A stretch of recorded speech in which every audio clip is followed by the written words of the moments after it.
I ain't not. No kids.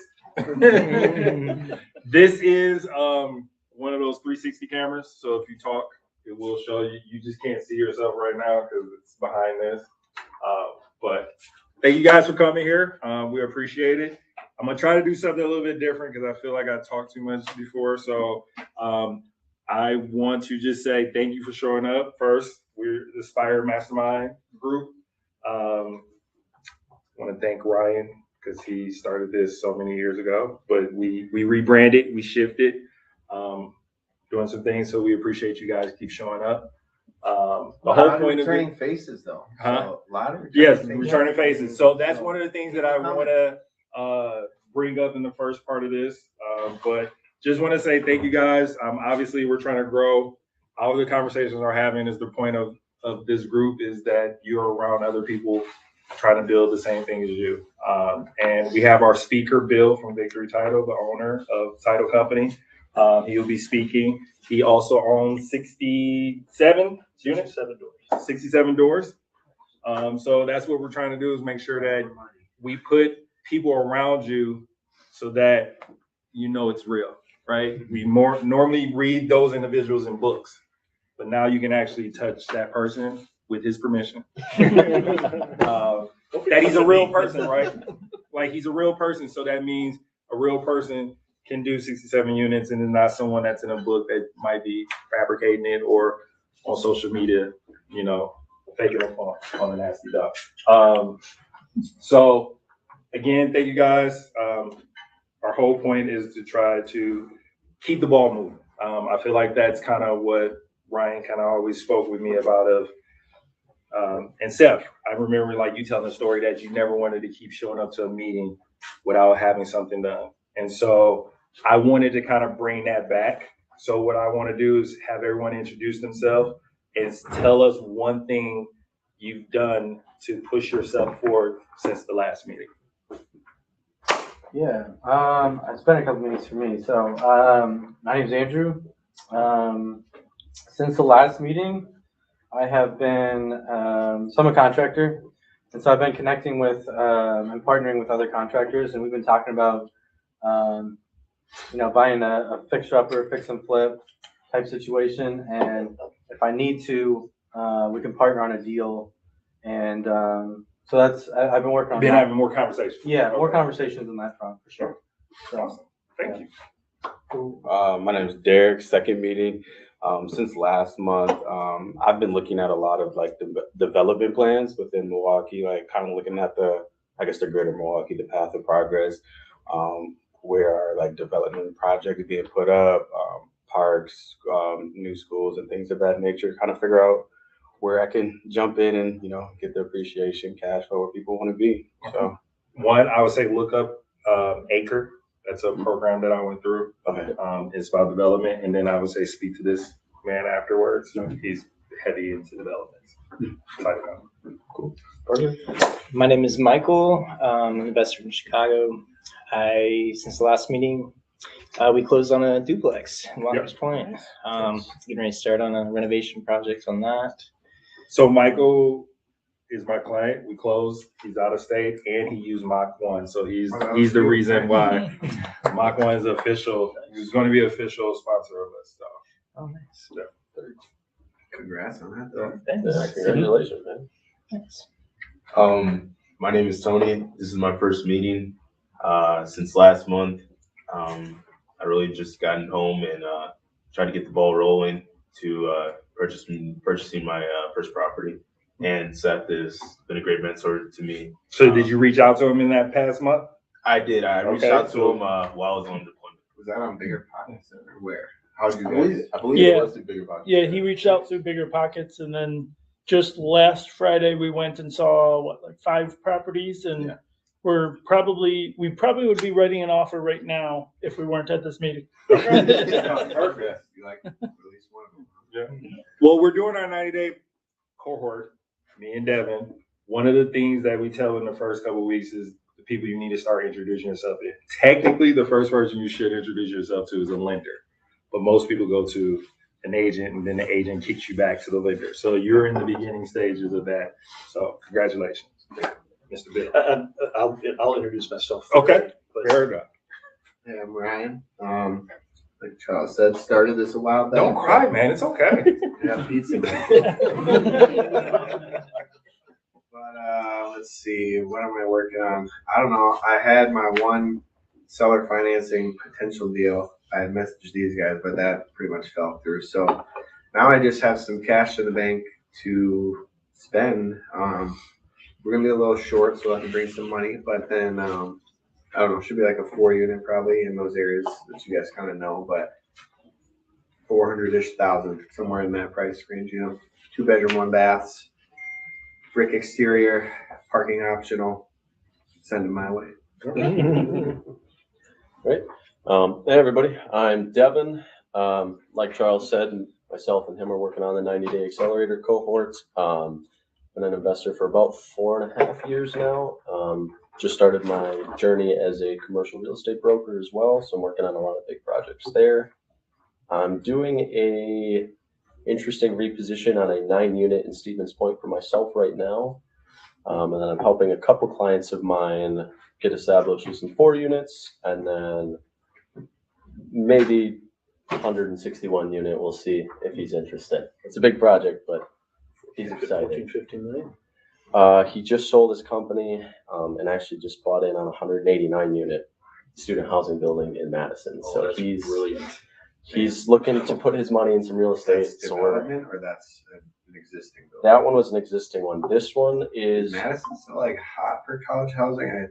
I don't know that it's Sunset. college housing It's is great. Crazy It's expensive out shrinking, there. but They're still good the returns. shrinkage is resulting. No, this one's here in Brookfield. It's an old hotel. It's not old, it's nice. But it just can't survive in that market. But a very nice apartment building would do very well. So he's talking to some capital partners. We're gonna see if we can do a reposition on that property too. That's good. Doing a seg on it. I would Cost assume so. segregation. I would assume they will, but I don't have the skills to do that for them yet. It's not that hard. No. Spreadsheet. No, but the state might frown upon that as his broker. So I'll hold off for now. Yeah. But yeah. I'm Ryan. I've been in real estate for quite a while now. I am house hacking with my wife currently. And since the last meeting, I hired a new contractor for that flip that I have going on. Good. Is that an old nose story or is it? Yeah, Yeah. people that are laughing know That's, the deeper. So we got reported to DFI situation. There's a guy that's no longer invited to these meetings because of Oh, yeah. his deal and some other deals as well. Gotta weed them out early, but Yeah. Expensive price to pay, but yeah, your turn. So my name's Seth. I've been investing for about 5 years now. Got my real estate license so that I could improve my own deals, but then also started helping other investors. And right now I was looking at a triplex that would have been like a pretty decent BRRRR, but ended up like a $20,000 difference between what I needed and what the seller could handle. And so now I'm actually looking at a new triplex that would be biggest swing of my life, but I have to wait because I have a client interested in it and I refuse to take a deal out from under my own client. So we'll see what happens there. And then, if I can put stuff together after the fact. There you go. nice. More will come for you anyway. I feel like. Yeah, It's eventually. an ethical things will call come. anyway, but yeah, get some cash out. Nathan. Hey, I'm Nathan. I'm more on the short-term rental side, so I do Airbnbs and all that. Not really much development in the last month or two. I've had some personal issues I had to work with, but I'm trying to look for my first investment. So we'll see for that. Are they resolved, ongoing? Well, first investment you own. That I own, yes. Like your other stuff? It's ongoing, but it's less high risk. Now it's And your investment is a long-term. long-term. So what are you looking for? Ideally like a 3-2-ish, Duplex? single family. Oh, I'm okay. trying to, looking into doing co-living. So that's kind of the avenue I want to go since no one here has really done it. Gotcha. Spread Why, my I guess, wings. that, if I'm just curious, yeah. why? Cash flow. Okay, so if you do that in a single family to optimize that, obviously just bedrooms wise, or? Yeah, so basically I optimize it by cutting out the living room, and it'd be like 4 bedrooms to 1 bathroom. Cause you can get a cheap single family and then 4 separate rents, okay, so you're Or like. it'd be per room, so. Yeah, right, 8 that's what I'm rooms, saying, yeah. you roughly like 600 to 800, depending on how far it is from the So bathroom. you're looking for a 4 unit, nice. Give or take. We'll see how it goes. Alright, cool, I like it. Keep us posted. Well, I'm Charles Clark. I am a real estate broker here at Next Home My Way. So thank you guys for coming here. Got to give a big shout out to Next Home My Way because they let us do this. They let us do this. And we have a social media group back here, room. Hopefully we'll be taking advantage of that with podcasts and doing other things. I do want to try to start offering that out to our members. So I do have to talk to my owner, but I think that's something that we can weave into our membership, that you guys will be able to come and use the social media room. Thing I've had since last, I had a listing that I helped reposition for a client. Basically just helped him fix and flip his own property. It was a Waukesha 2-bedroom, 1 bath that got accepted. Another client, kind of like Seth, I've been helping my clients more than my own deals. Closed with Michael. He's the second member that has done a deal with us now that I brought. Jamal was the first one, and then now Michael. So I feel like deals are starting to happen with our group more and more.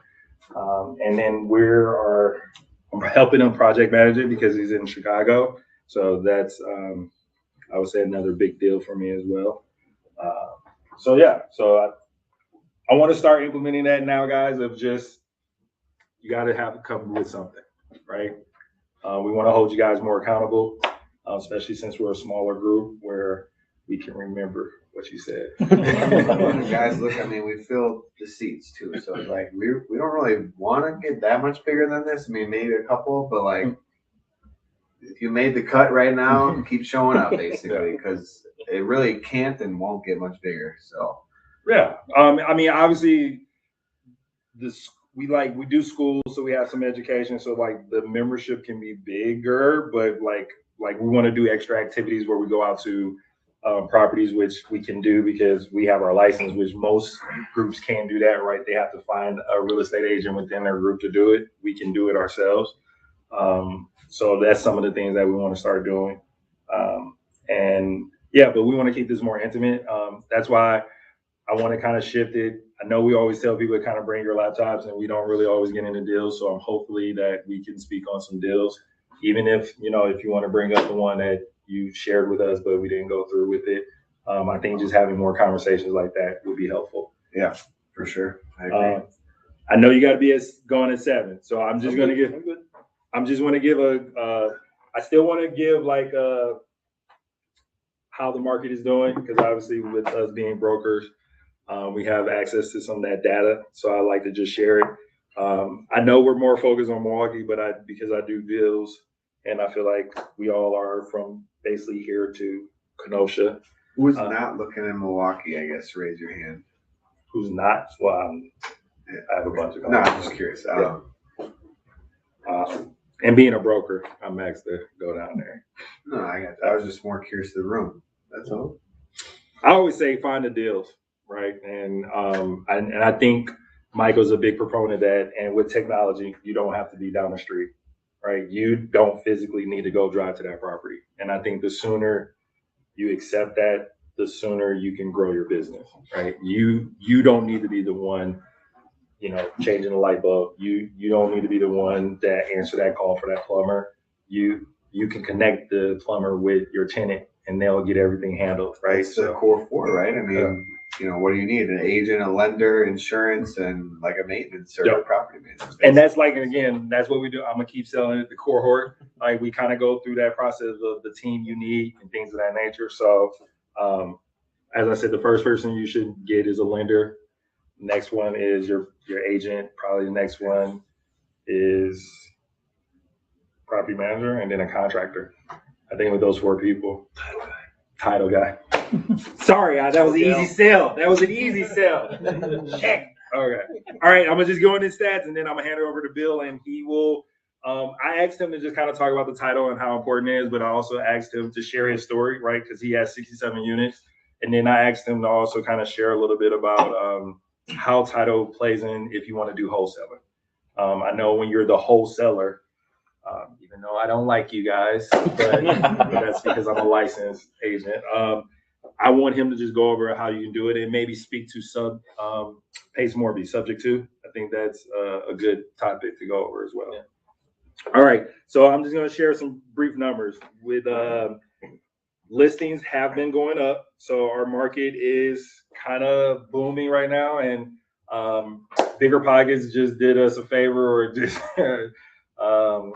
they basically put us in the top 5 of markets that are booming right now. So I know that's going to bring in a lot of people like Michael into our market. But I always call it foreign aid, and we need it, right? Because there's certain neighborhoods that some local people won't invest in, right? And you might can get an out-of-state investor to do that, and that's just more funds into our market that's not here. So thank you, Michael. Like for real. You're fixing up a property that someone might have not have put the same effort into, and so you're making our neighborhoods better. So we appreciate that. So Milwaukee active listings are up 42%. Racine is up 38%, and Kenosha is up 75%. Sales have been up as well. Milwaukee's up 117% to the beginning of 26. So these are all the numbers from the beginning of this year to now. What's the median sales number now? Still 340, 350? It doesn't have that. I think so. That's not my stat. I just got all the raw data. It was all about demand. I didn't ask for price, so I apologize. This is just all about supply, because I know we're more focused on either fix and flips or BRRRR, and demand really affects that, especially when you're trying to sell. If demand is up, then this is a good time to do fix and flips. If demand is up as well and things are selling, there's a good chance that you can find a product that can match your ARV. So when you have a lot of transactions happening, you have a easy data to be able to compare to that makes your ARV easier to do, or just put it on the market and sell. Racine is up 76% and Kenosha is up 83%. This is basically saying the market is not slowing down, and I can tell you this right now, as being a broker, there's not a day I don't go on there and something's not accepted. So if it's priced right, don't mess around. I think we're just in that market. So if you're really looking for a deal, start looking for things that have been sitting on the market 30 days or more. I would say around the 90 days, they're gonna be ready to do a deal, right? And be willing to negotiate, right? If they got equity, see if they're into seller financing, if they're willing to hold a note longer. Because then now you can get them a little bit closer to their price, but then that gives you some time, and now you don't need the whole down payment that you normally would have if you used a regular lender. Hard money, Mach 1. I think I'm not going to give out too much of his stuff, but him shifting from a DSCR loan and using more of his money, and him having to put 20% down, he went to only having to put 4 points down and getting of the whole loan plus rehab. Significantly saved him a chunk of down payment money. So just changing that strategy changed his whole trajectory. I mean, it's damn near impossible to come up with 25% on, call it $400K for each net. But that, you can't save that over. You'd be saving for years. But it's you get in your first building, you re-leverage the building, if you ask me, and you go from there. So you got in, you did the best thing, and now let it grow and get your money. I'll get the next one. Love it. And Tony, you're in a great situation because of VA loan, you don't have to put much money down, right? So you can leverage that. My client Jamal, he leveraged a 5% conventional loan because now they have 5% conventional loan, but then he also got down payment assisted, so he didn't have to come to the closing with any money. He actually walked away with a check. So I would just say, look at your situations. Don't just assume that you have to do a regular, transaction, right? Seller financing, conventional loan, they're different now. Yep. I would say don't get so caught up on the PMI, the insurance. Like a lot of people, like, I don't want to pay the insurance. You got to shift your mind from you being a retail buyer to an investor, right? Because that is just a cost that you can shift to your clients. It's algorithmic. Does it make money or doesn't it? Yeah. Like, it's either I'm getting this much in rent and the costs are less or more than that. Yep. The PMI is just in the cost. I don't care what it is. It's a cost of doing business. And realistically, even for a primary, PMI is going to be outpaced by appreciation and tax benefits every time. Yep. So, and you won't see that, but it will be. You'll get it on the back end with the refi or something.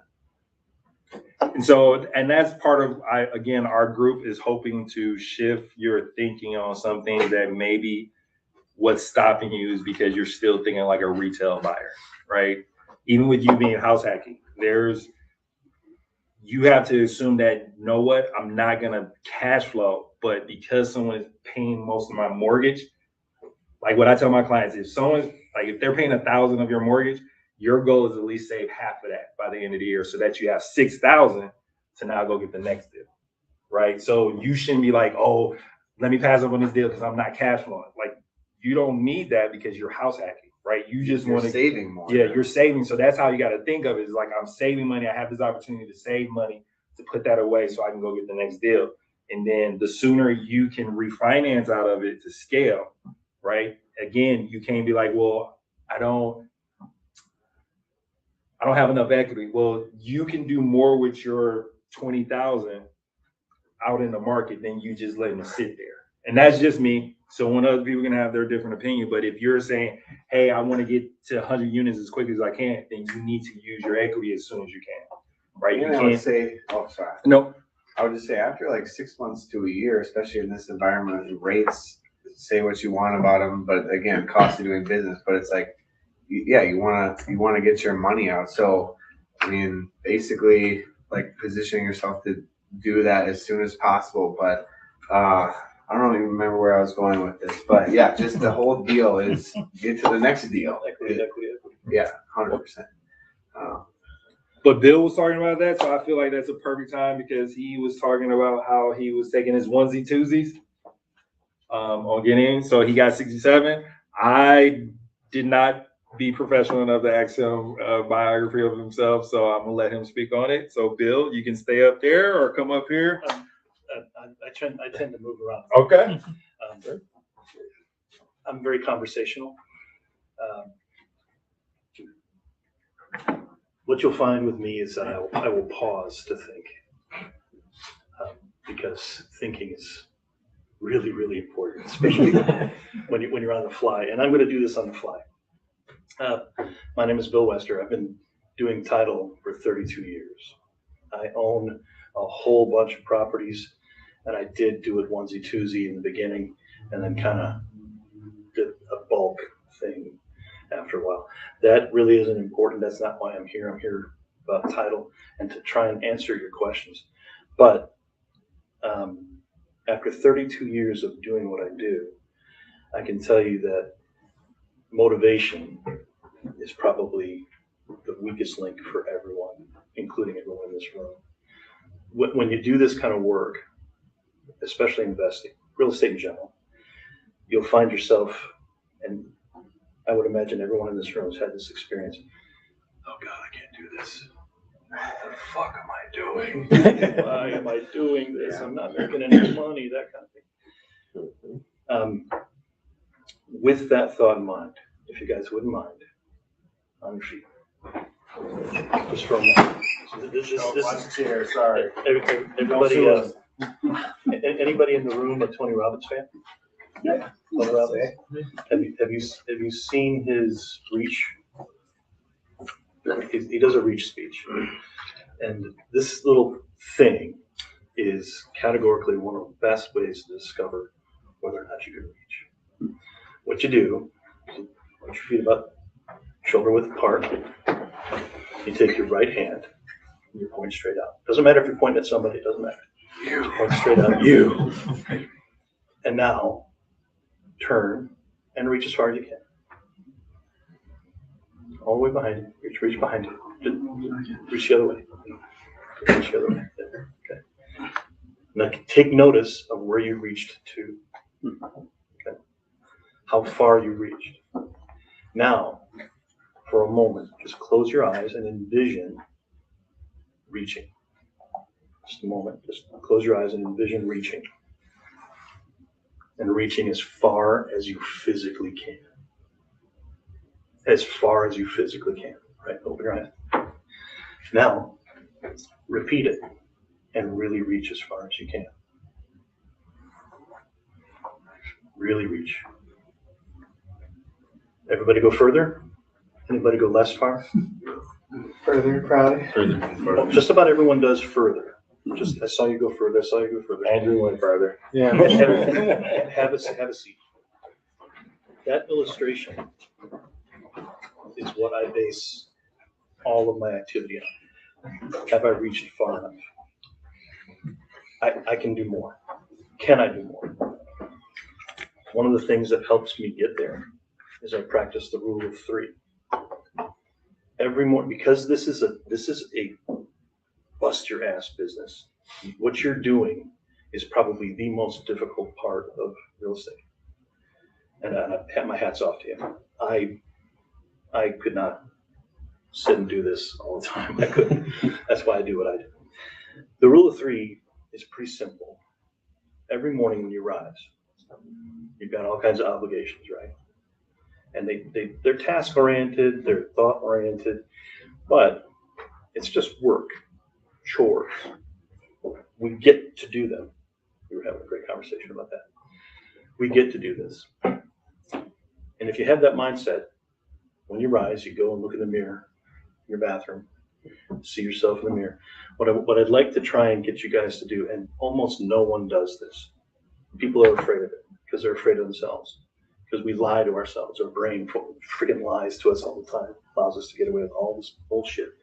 And if you do this, it'll help you. Look in the mirror and say 3 positive things about yourself to yourself. And if you do this every morning for a month, you get into the habit of this, it'll change your life. It'll turn you into a machine. You will grow like you've never grown before. The reason I bring this up is in 2009, for most of you, the bubble didn't affect you. Well, some of you might have been kids. My parents were affected. Yeah. Does that affect me?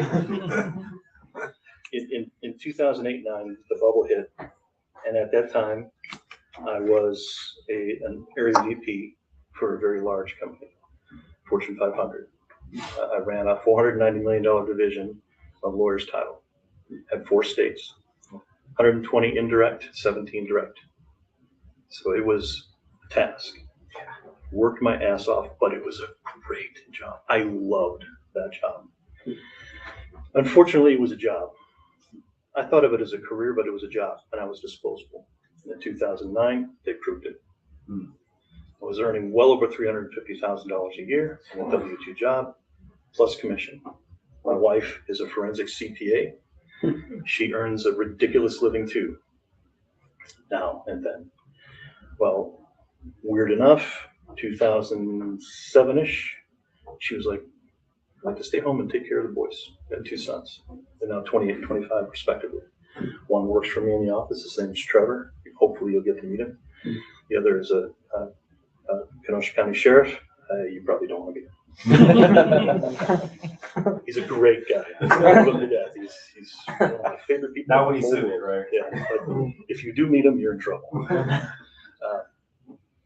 Long and short of it is, got laid off from that job. Quick story. My boss at the time, still a friend today, his name's Steve Brown. He's an attorney by trade. He's in his mid-70s now. He's retired. But Steve brought me into that business, and he kind of facilitated my exit. However, little story in this. In the process from 2003 to 2009, I had to hire and fire a bunch of people to build the infrastructure, change it so that it would work. I'm a big activity model guy, and I'm a big quotas guy. I put quotas on myself. I have activity modeling that I do all the time. And when I joined the organization, we were doing about 250 closes a month in 4 states. It was dismal. It was total dog shit, and I hated it. But they hired me to fix it. So in the process of hiring and firing, I learned a lot about hiring and firing. Firing is probably the most painful thing I've ever done in my life. I hate it. I do not want to ever do that again. Sometimes you got to do it though. The long and short of it is, we got to, in about 2004, after I'd been there about 18 months, we got to about 1,100 closes a month. Wow. And my bosses were freaking the hell out. How the hell are you doing this?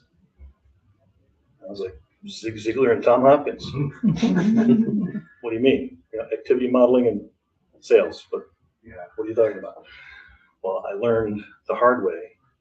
The senior VP of sales hated activity modeling because he was brought up in it. He did not like quotas because he was forced to perform under quotas. Do you like results? He was enjoying the results, but he didn't want to replicate it. He didn't want me to speak in front of a room of other AVPs to influence them, because I would have, to do what I'm doing. Ego. It worked, and he knew it. When 2009 came, shorten it, 2009 came around, had all these people, had hired most of them, really liked and respected most of them. He called me to Chicago. I drove down, paid $85 for tolls and food and parking. You're familiar. Brings me up. We sit down in his office, great, big, beautiful office. And he pulls out this big stack of folders. How's your division doing? Great. We're the only one in the Midwest in the red, or in the black rather. Everyone else is in the red. I know. Okay, why'd you ask? We have an offer. If I had stood up at that moment, the chair would have come with me. The pucker factor was so bad. My heart was racing. You know what I'm talking about. If you've been deployed, you know what I'm talking about. So I'm looking at this stack, and my heart is racing. It's thumping like a horse. Boom, boom, boom, boom, boom, boom. What am I going to do? Oh my God. He says, these are all your people. You're going to have to lay them off. Oof. Oh. And I looked at that stack, and the sweat started pouring down my forehead, and the pain started. Just talking about it gives me internal pain.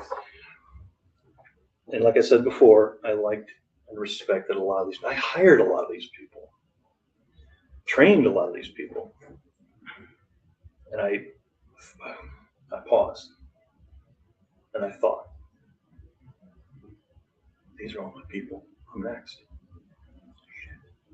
I'm next. Oh my God, I'm freaking next.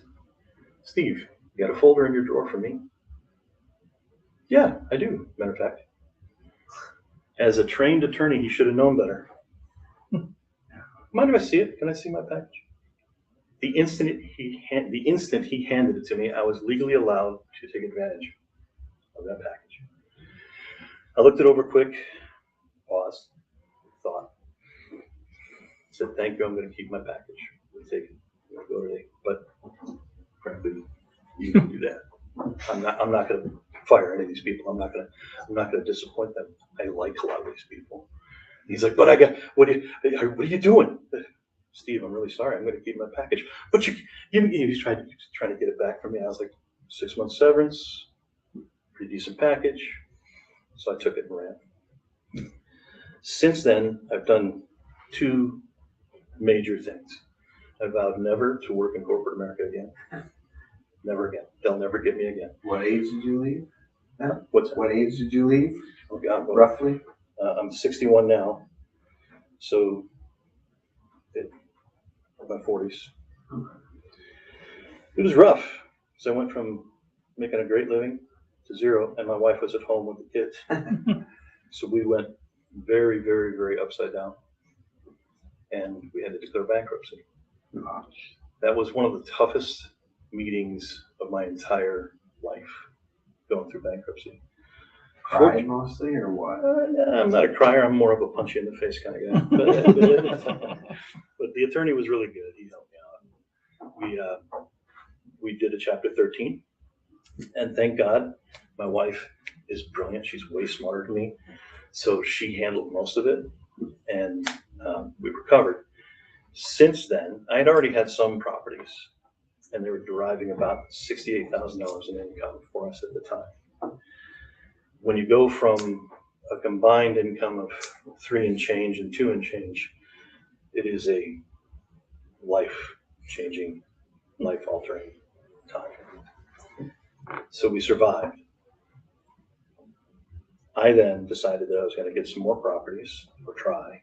It was really, really hard because I didn't have a disposable income of any kind. And I also decided that I was going to stay in title. So I started selling title as an independent for a couple different entities. Stewart Title, Lawyer's Title was gone.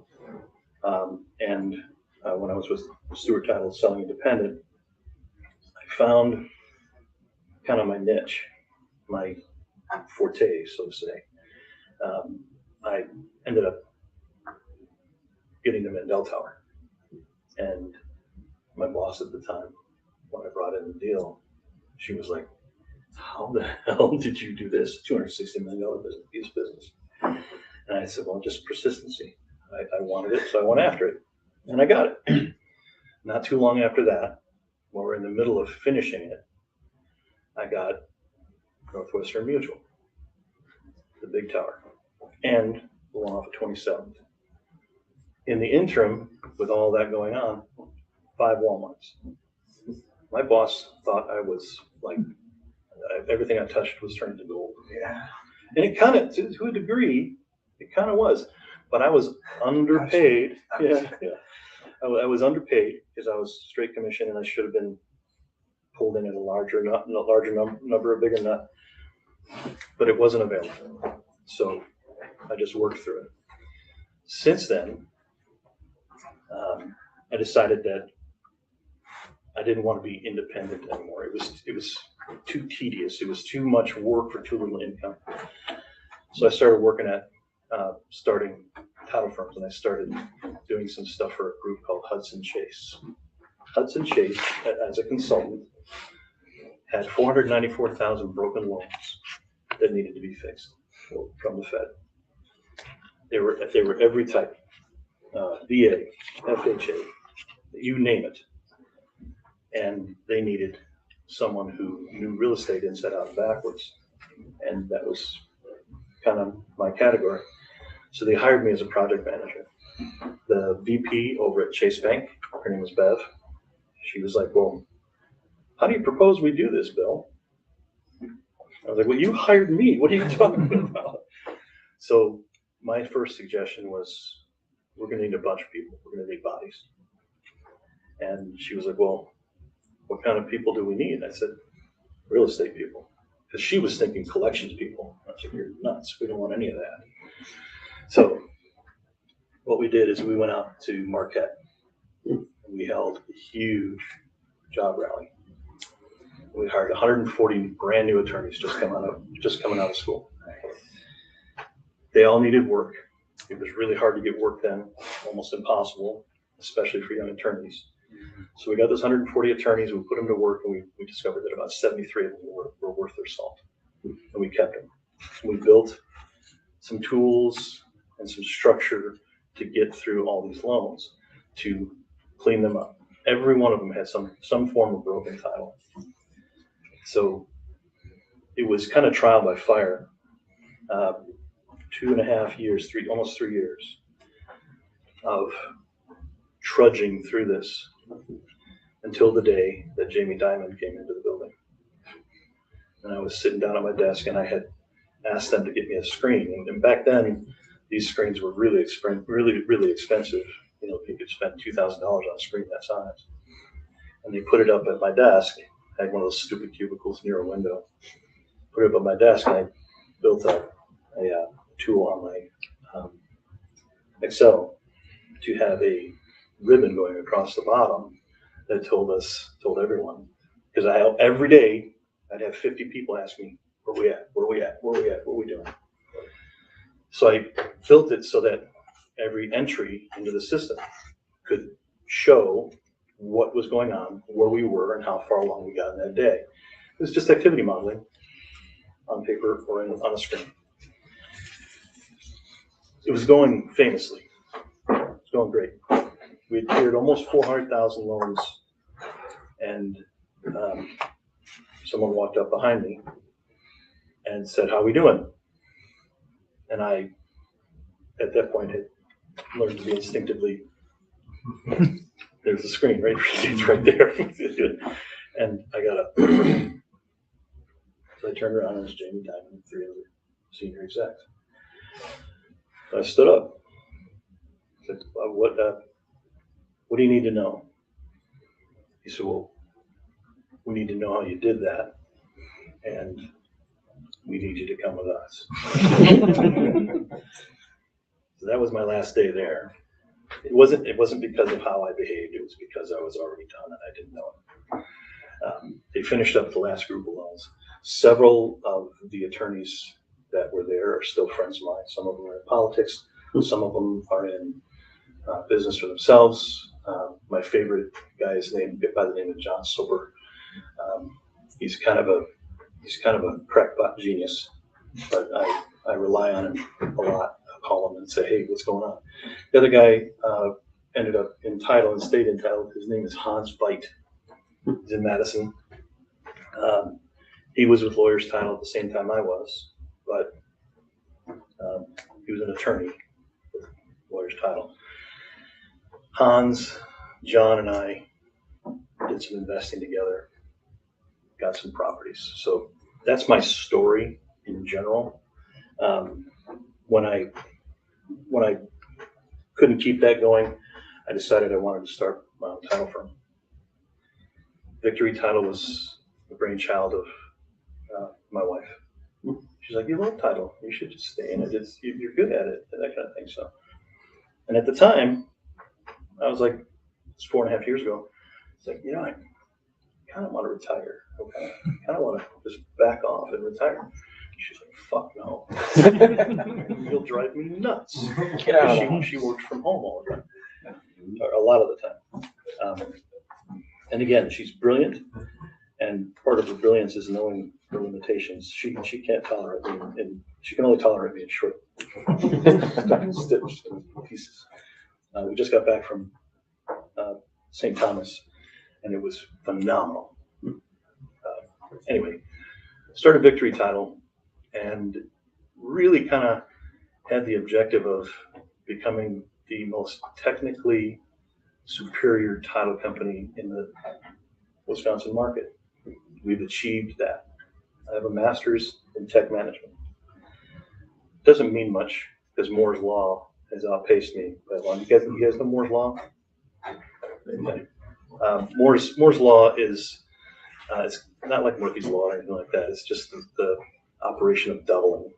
Technology back when I first got my degree would double itself about every 7 years. It's like 1.7 now. It's like weeks. Is it? Yeah. What's that? Yeah. And Moore's Law has increased and increased and increased because technology has grown faster and faster. And now we're into quantum computers and AI, which makes no sense to me. None of it. But we take advantage of a lot of it. A lot of the advertising I do, the marketing pieces that I do are actually, let me jump past it. I can make it bigger. Yeah. So I do, if you really want to find me and you want to really see kind of who I am from a business perspective or business aspect.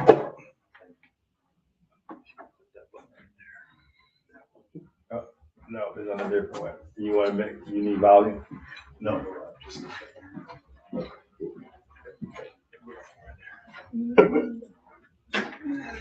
It's like, okay, it'll go. needs one? Find me on LinkedIn under William Wester. You'll see our marketing is far superior to just about every title company in the region. We are 8 people. The largest competitor is Nightberry. Those of you who've done a bunch of deals probably have either done business with Nightberry, will do business with Nightberry, or have previously done business with Nightberry. Good firm. Craig Haskins is the CEO there. When I originally met Craig, he was the boyfriend of the daughter of the owner. I'll leave that there. You guys do what you want. Victory Title is proficient and effective because we base our activity and modeling on truth and fact. And that's it. Truth and fact. For the military guys in the room, you know what that's all about. Truth and fact, because you dealt with it firsthand the hard way. I grew up military, so I understand it. If you embrace truth and fact in the business that you're in, you will, and I'm not just saying this, you will make millions of dollars. Honest to God, you will. It takes a little bit of activity. And activity modeling is one of the toughest things to embrace.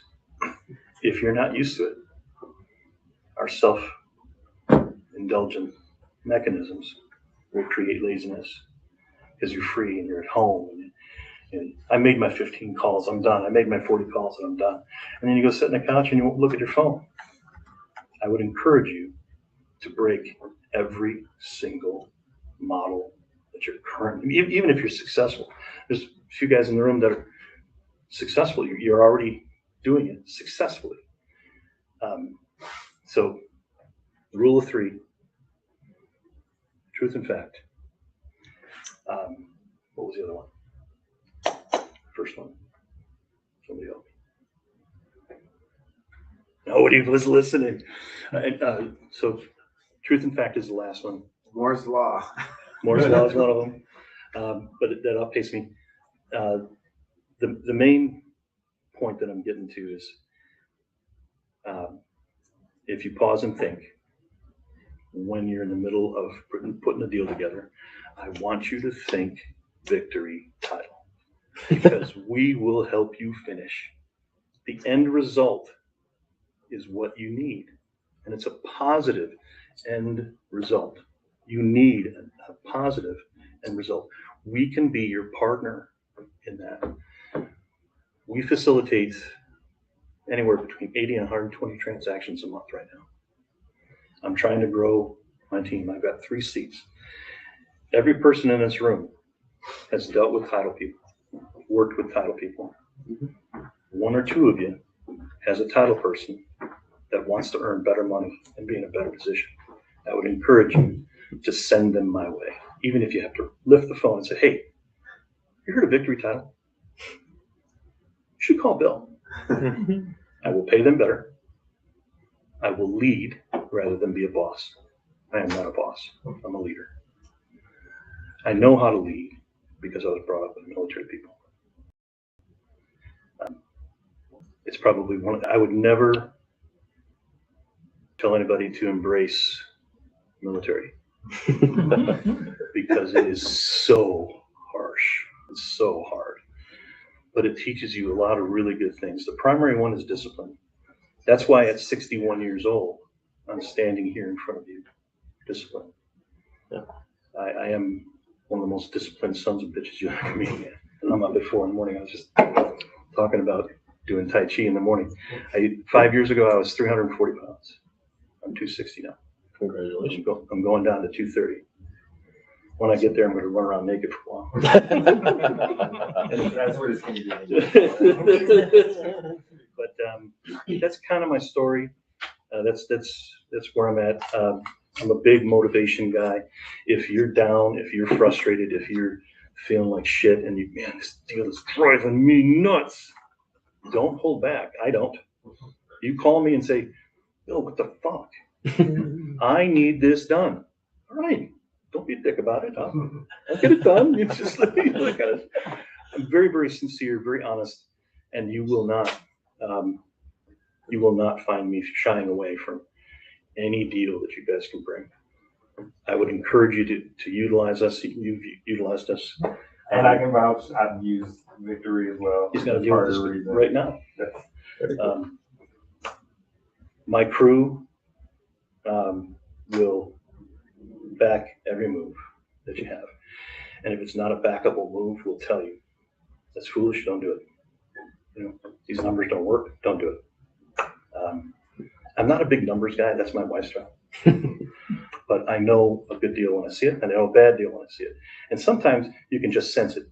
Those of you in the room who've got some serious coin in this, you know what I'm talking about. You can feel it. It's an instinct. If you can't feel it yet, embrace the truth that you will. Because if you embrace that truth, you will.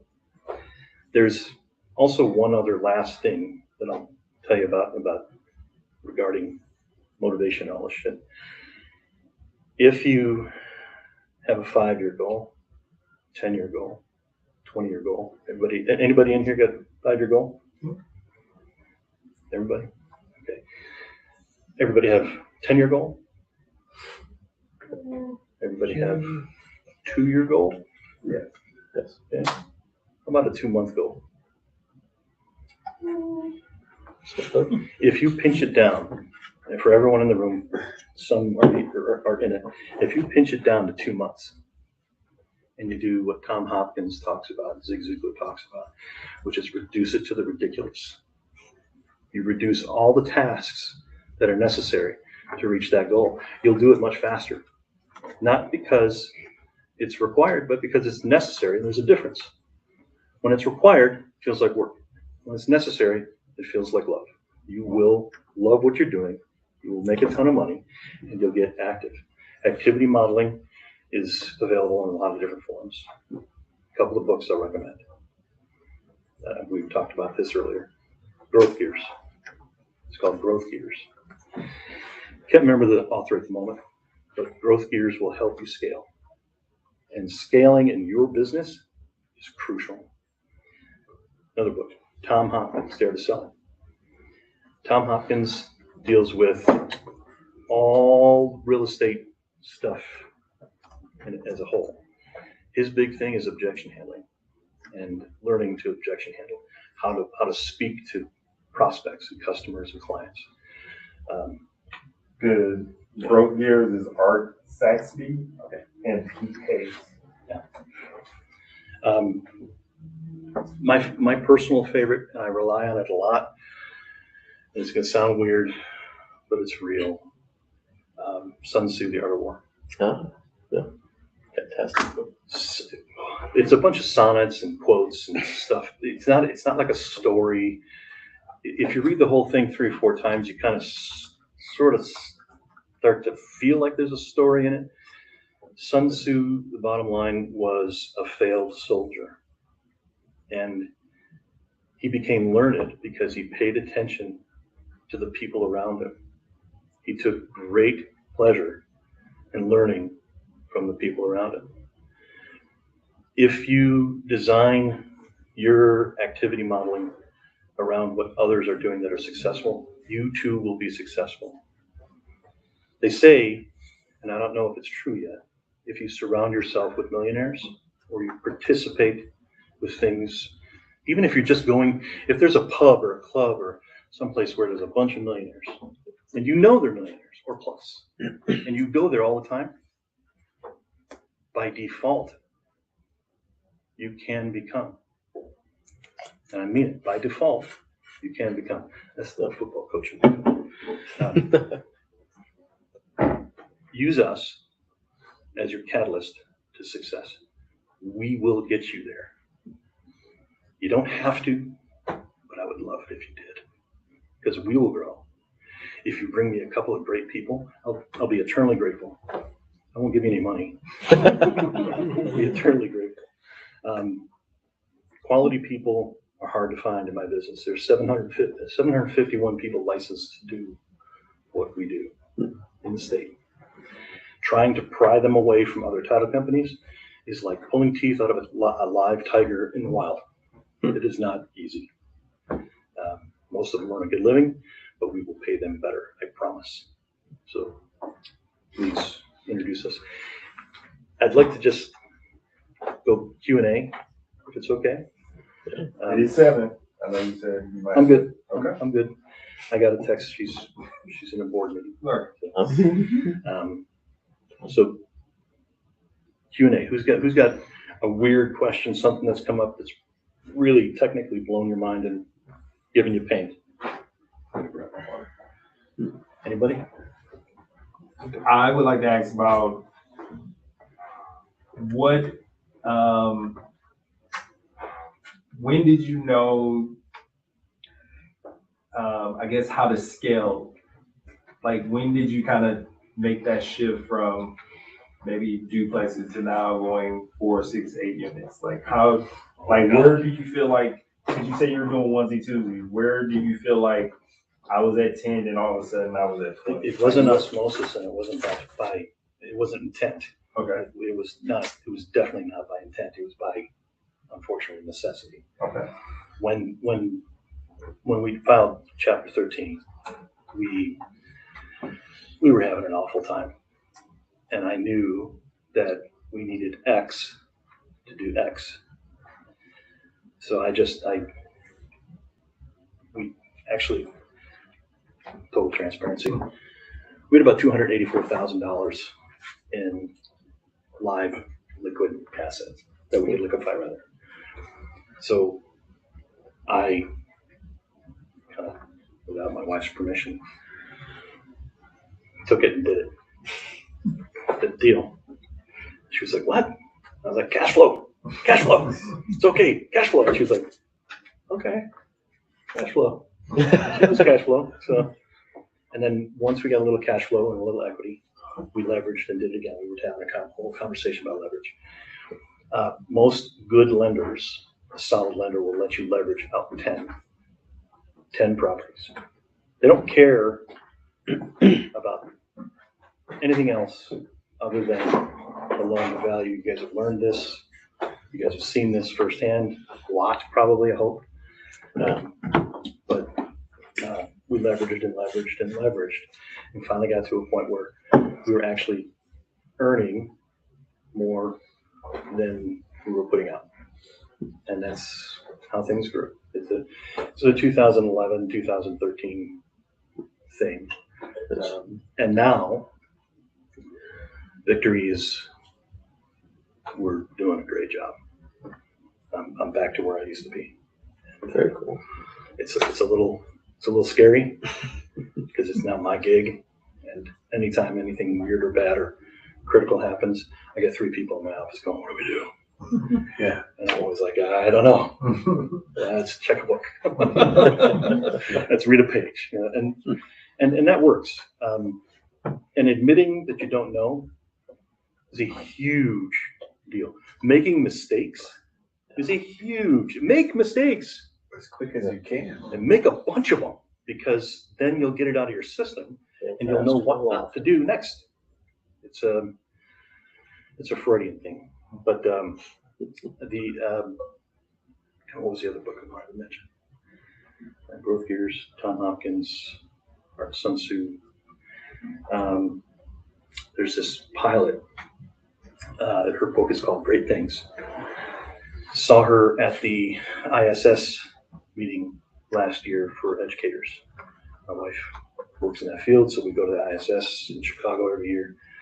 She's a former fighter pilot.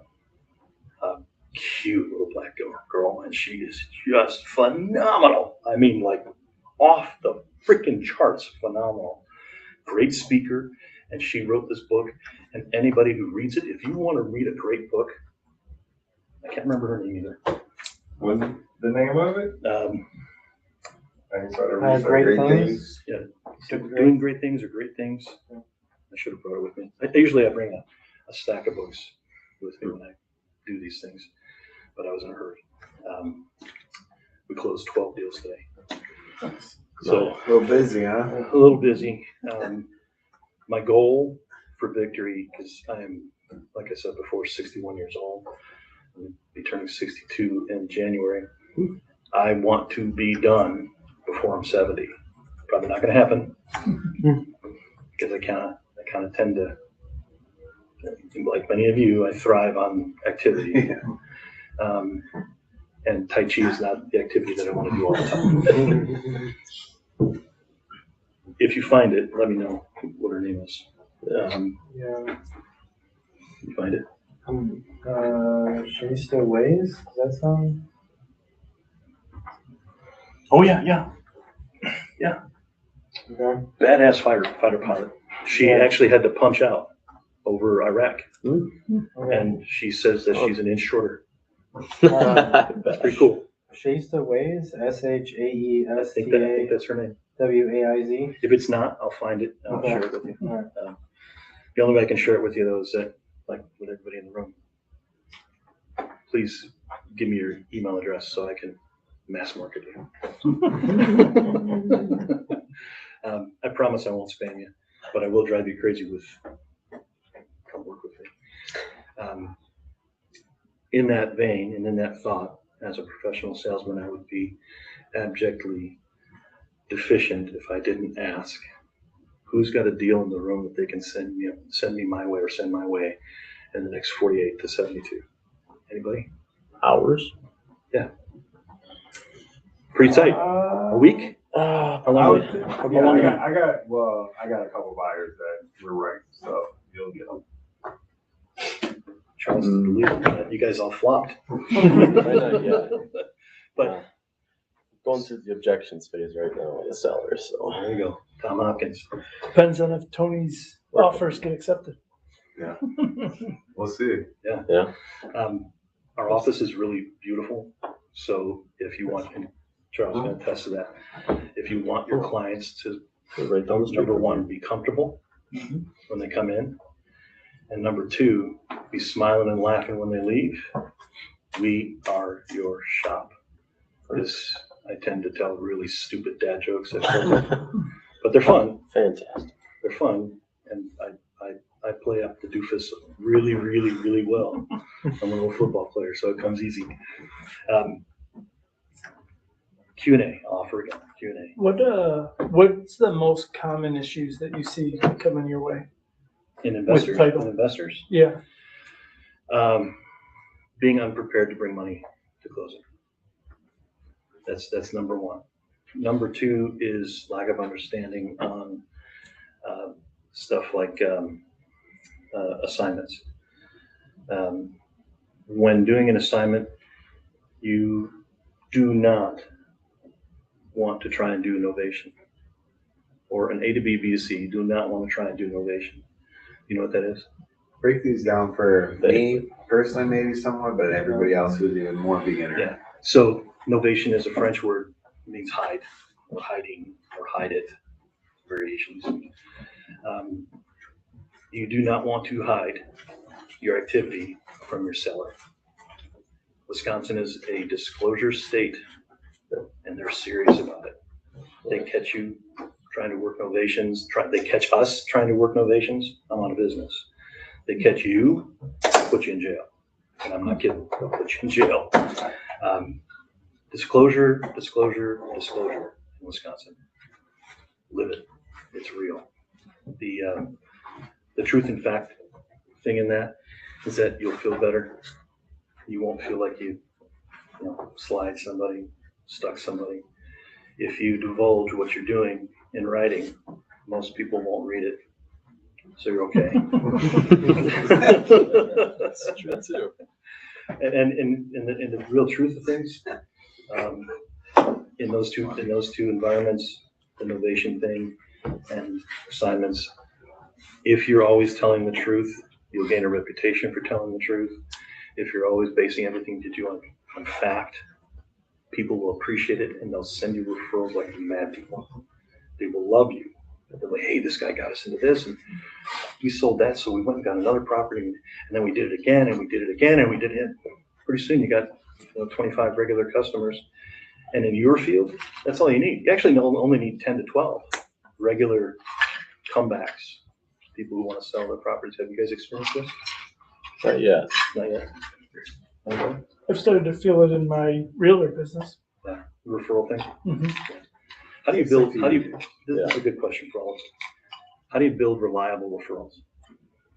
The things you said, honesty and Things you do. truth, and just doing that over and over again. And I mean, you can market, but I mean, it's your reputation that's worth everything, and it can be squandered overnight. I'll share a stupid secret with you. This is just so simple. You're gonna kick yourself. You ask. Mm-hmm. Just ask. And ask over and over and over and make them crazy. Like the closed Follow mouths up. don't get fed, you're saying basically. is all? Absolutely, Yeah, sir. Yes, sir. that's But pretty that's- true. Any other questions? How are you guys dealing with FinCEN so related to moving properties in the LLCs and like? It's dead for now. Oh, it is? Yep. Oh, It's been laid aside by the Seventh Circuit. oh, And the Washington DC Third Circuit Court also agreed, and Texas, the Ninth, also agreed. So the likelihood that shit's coming back, slim and none. It's like the BOI crap. You guys are familiar with that? Beneficial owners.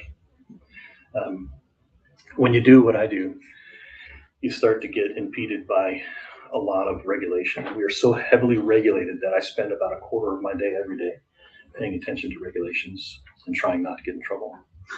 One of these days I'm going to get in trouble because someone's going to call me and I'm going to be like, "You son of a bitch, are you kidding me? Where did that come from?" You know, because you can have eyes everywhere. Can't know everything. You can't know everything. You can't be everywhere. You cannot be ubiquitous. You can give it every effort, but those efforts will fail. So it's best to just try to be who you are, base everything in truth and fact, and disclosure, and rely on victory title. It's a good one. I like that slogan. Anything else? That's a good question. Very insightful, by the way. A lot of investors don't know anything about the FinCEN thing. yeah, because I'm in a couple months, I'm looking to move mine there. That's why I was like preparing for that. Like, I think it was like 80 data points they're looking for, or they were. It's a looking whole for. questionnaire. What we found when they laid this on us was they sent these charts and lists to us, but they didn't have any forms. They didn't have any formula. They didn't have any protocol. They just expected us to create it, and we were like, "No, that's your job. You're the FinCEN guys. We're not doing that." So it's You're failed. probably the only ones who did that too, I'm sure. So. Well, we went all the way through. We have it on our platform. So there's some forms that we actually created, and it has all these bullet points on it. And the scary thing is that we're not allowed to fill it out. You guys have to fill it out. So if it comes back to life, you're screwed. And honestly, you're screwed because they will drill down. They want every dime they can get, and that's how they're planning on getting it. Now the Trump administration squished it pretty good, thank God, because he's a real estate guy. I don't want to talk about politics. That's the truth. I think the next thing that's coming down the path is worse, and I won't even bring it up. You'll see. About 6 months to 8 months from now, you're gonna get all these little emails. Beware this. Beware this. Beware this. I don't want that one. I want that one to go away too. It's a SEC thing that they're going to try and pull. Tax on assets or what is it? Unrealized gains. Yeah, unrealized. Yeah. Yeah. That won't come to Wisconsin yet, but better not. I'm telling you, Talk man. about stalling Keep that on the economy. coast. Not just stall it; they'll destroy it. Yeah. But that's again politics. Keep that on the That's the way the coast. left thinks. Yeah. The left wants us all to do what they tell us to do. I'm going to get on a soapbox. Off of that, what you talk about what was the terminology used, like progress tracking or Activity model. activity modeling? Yeah. So what in this business or your business, like what are those types of things that you're tracking? Is it literally just as the name states, like what am I working on? And That's a right question, dude. That is a very, very right question. Activity modeling, if you want to build a great activity model, don't depend on me or what I say. Read Zig Ziglar. I promise you. put in your own words, I'm asking you. Yeah. I don't want to know what Zig Ziglar thinks. We're Well, not I follow Zig Ziglar's Yeah. rules. So what I do is I build a funnel. And everyone who's anyone that I want, first of all, let me back up.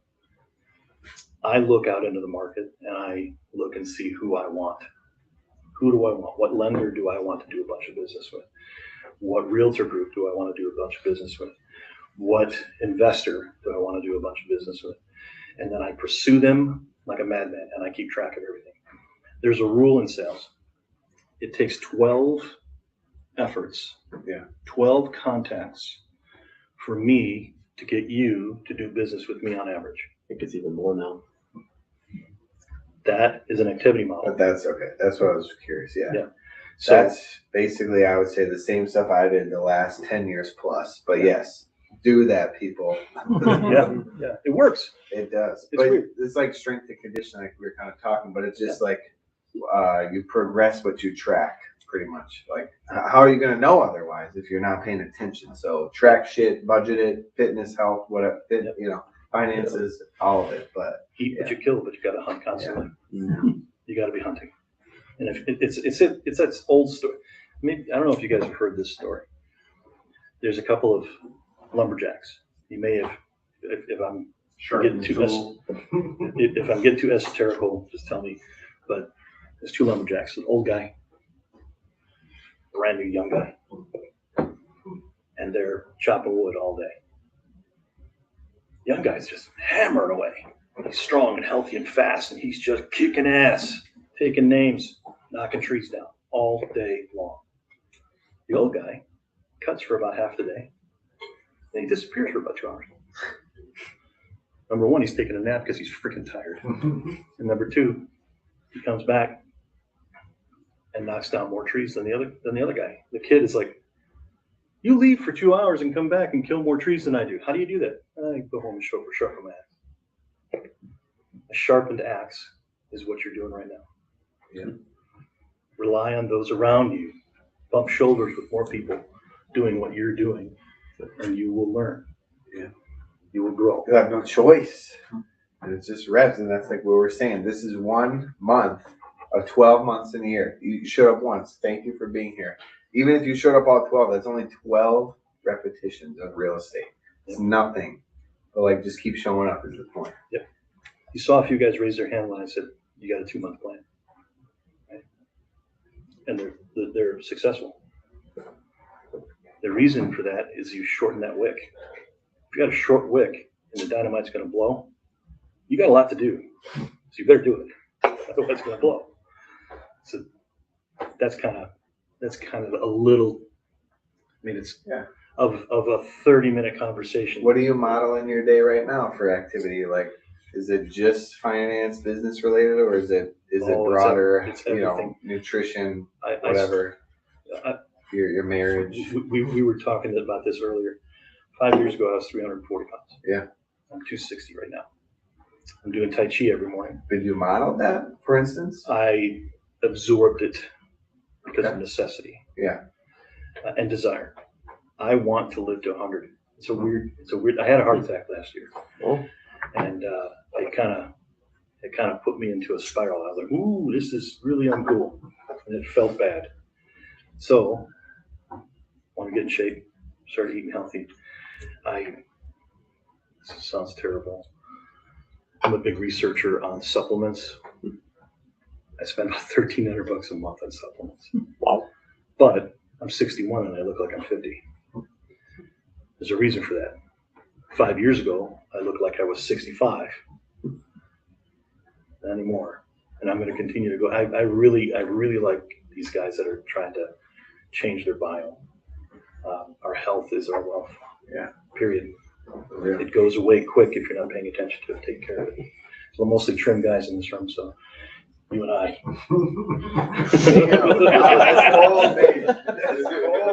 I'm not picking on you. So if you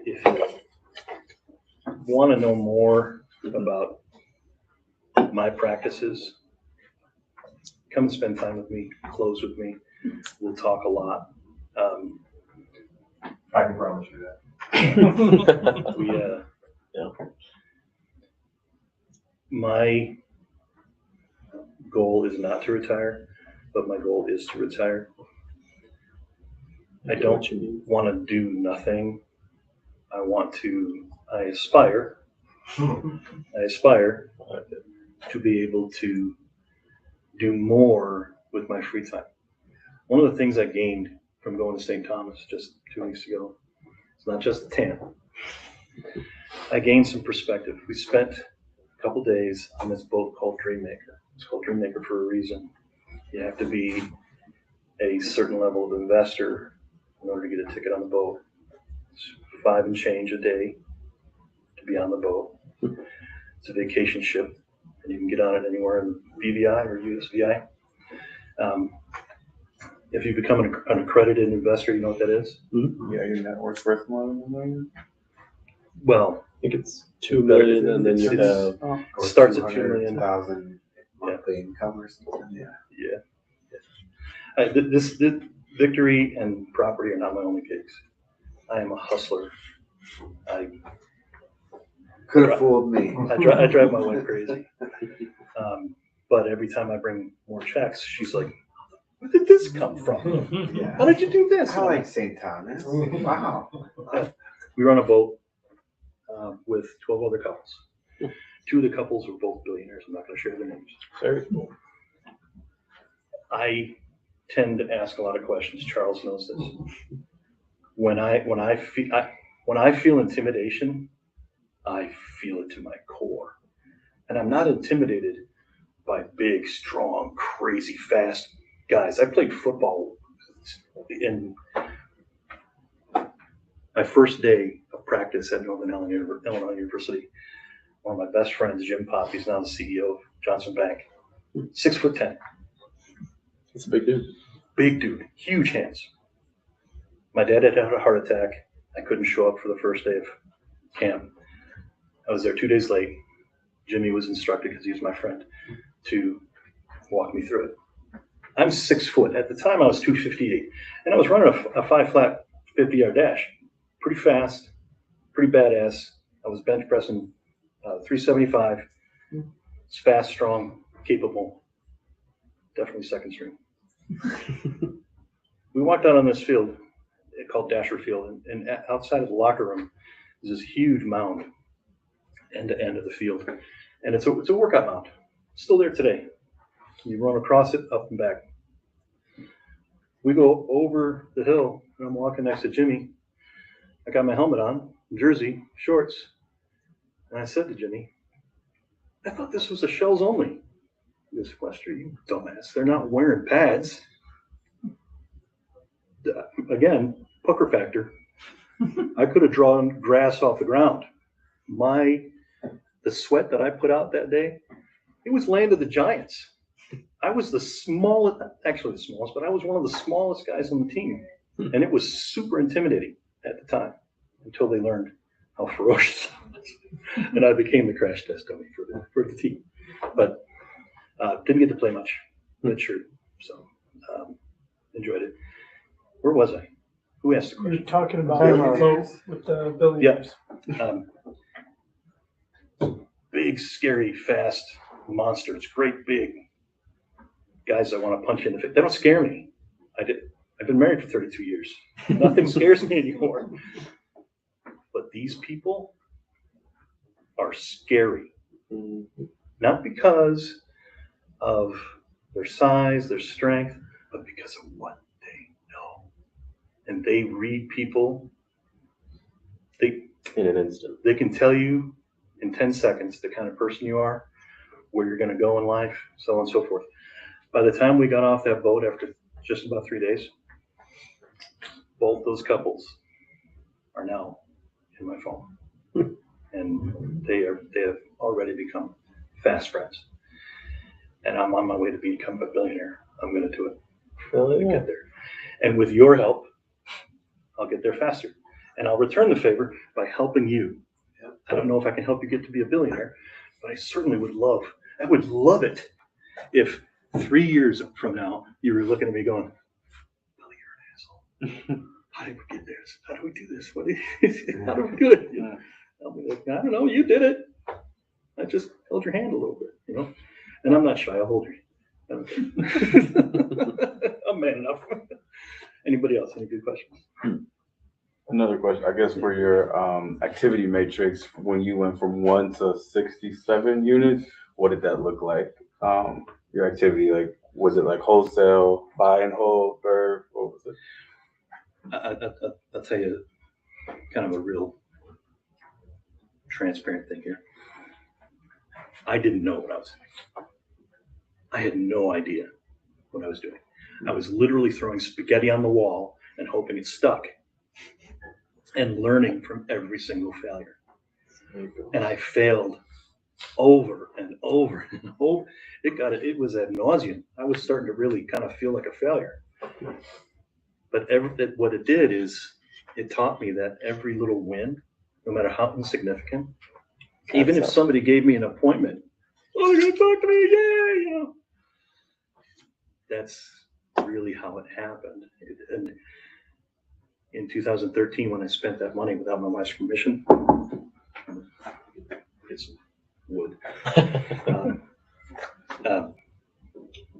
It was on a hunch. I knew then, and I know now that we needed it. We had to do it. Didn't have a choice. And that's kind of what springboarded me into the next level.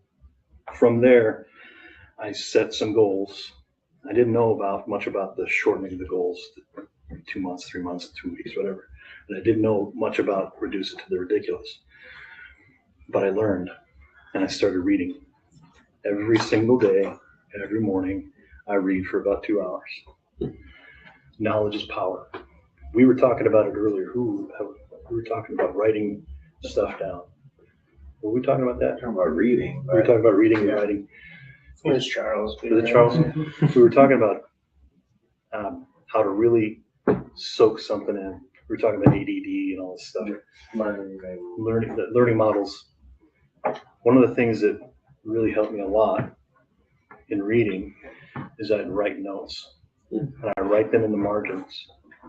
And I don't highlight anything, I underline and then rewrite it in the margin. What that does for you is it causes it to stick in your mind. You read it, you underlined it, you read it again, and then you wrote it down. That practice will help it stick. Mm-hmm. You'll find that some of it will be useful and some of it will be a waste of time. It's a strange dichotomy. But the paradigm shift that you'll go through is when you start practicing what you're reading and what you believe. It doesn't matter if it's right or wrong. You believe it, so it's going to happen. So in like practicality with your activity, apparatus, is that like you were just tracking anything even early on, even if you didn't know, because you don't know that you're right, but only 20% of it you get correct of what is important to track, but just the effort of tracking things means you'll be effective? Is that what you're saying, kind of? Embrace the 80-20 model. I mean, yeah, basically, like it might be mostly ineffectual, but I still have a purpose here, and that 20%, I'll build on that. Goals. Yeah. But that's what you're saying is like, I didn't know what I was doing, but just the effort alone of misdirected and misguided, but just repetitive effort. Yep. I coached Pee Wee football for 12 years. And the one constant that I did with my players is this thing where I would say, Master of all achievement is, and they would say effort. But I would start out, any football players in here? Football. I would start out with play as a, everybody would scream team. Work as a team. Learn as a team. And then after 6 or 7 of those, I ended with, and the master of all achievement is, and they'd all scream effort. I get kids still today, I don't recognize them. I don't know who they are because they're adults now. Yeah. They'll come up to me in the store, and I've had this happen numerous times in Kenosha because I taught dozens and dozens of kids to play football.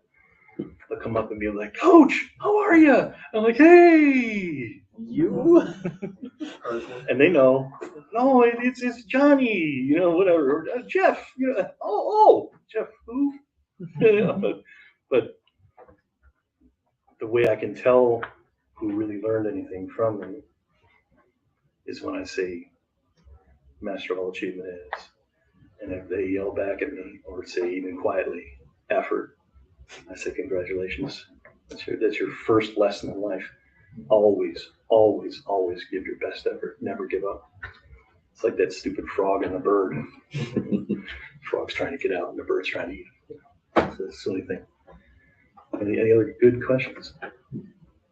You talk about kind of it seemed like max leveraging almost in this environment. Would you say that's recommended or sustainable or those type of things? Leverage yourself to the hilt till you can't stand it anymore. Because of why though do you say that? I kind of tend to agree, but why do you say that? Why? Like Because anything else is going to get you mediocrity. If you can leverage yourself to the hilt and really mean it and do it with intent. Yeah. I'm doing this with intent. I'm going to do this. I have to do this. I get to do this. You will find that you will have done it. Time passes and you'll be able to do it again. Yeah. And again and again.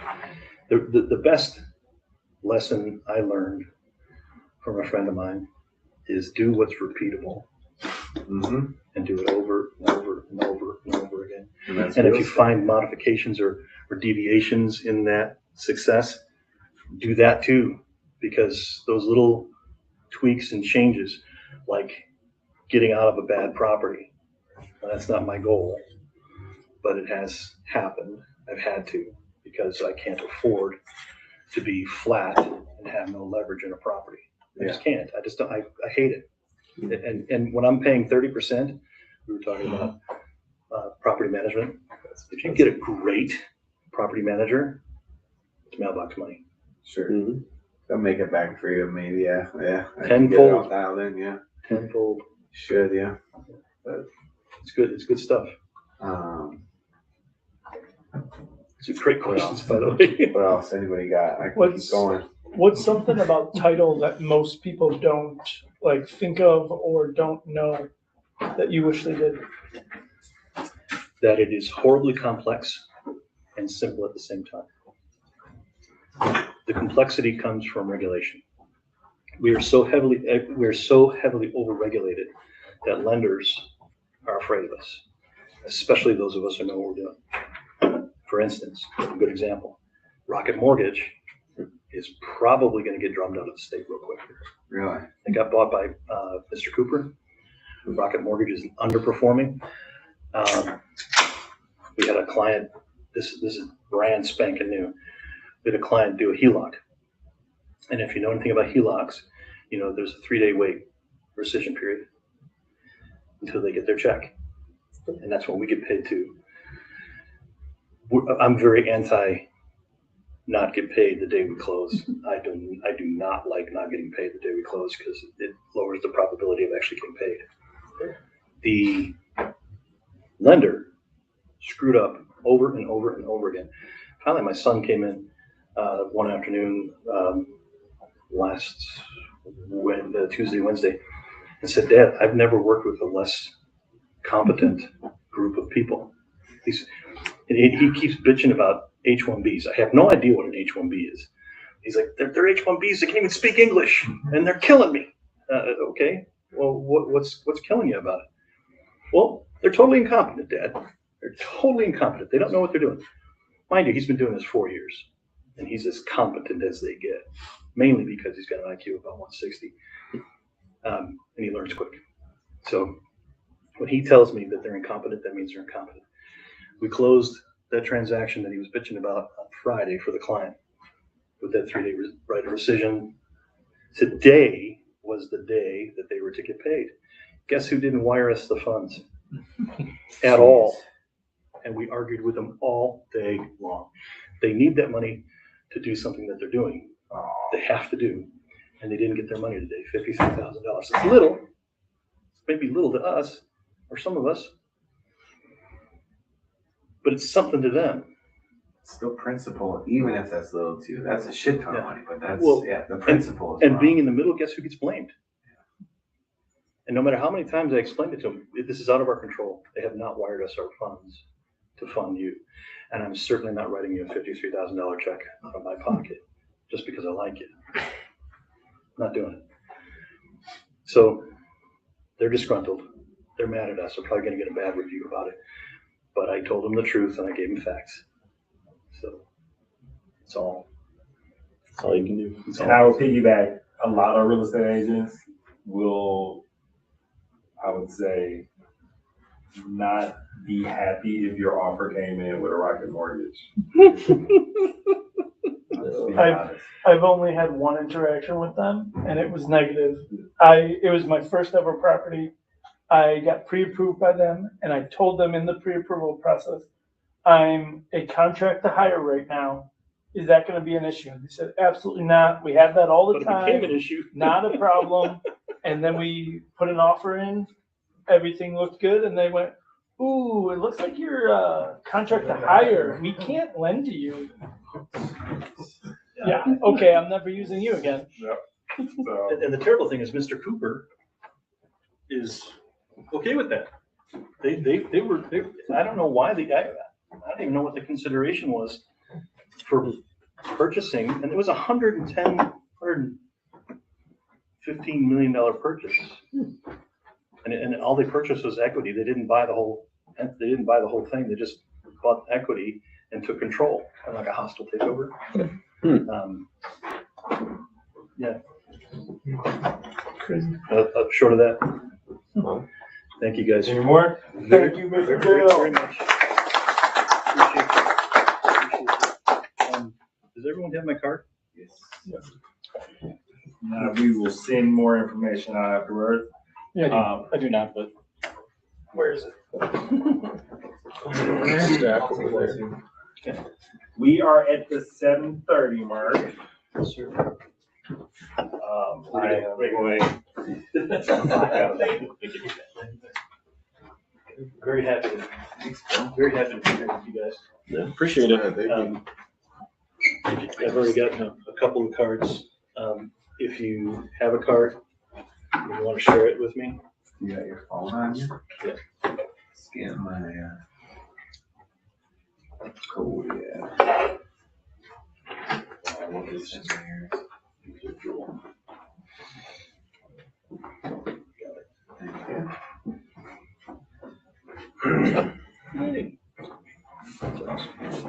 Thank you very much, sir. Yeah. I promise I won't bother you too much. Yeah, well, and if you ever have someone that needs a realtor, you told me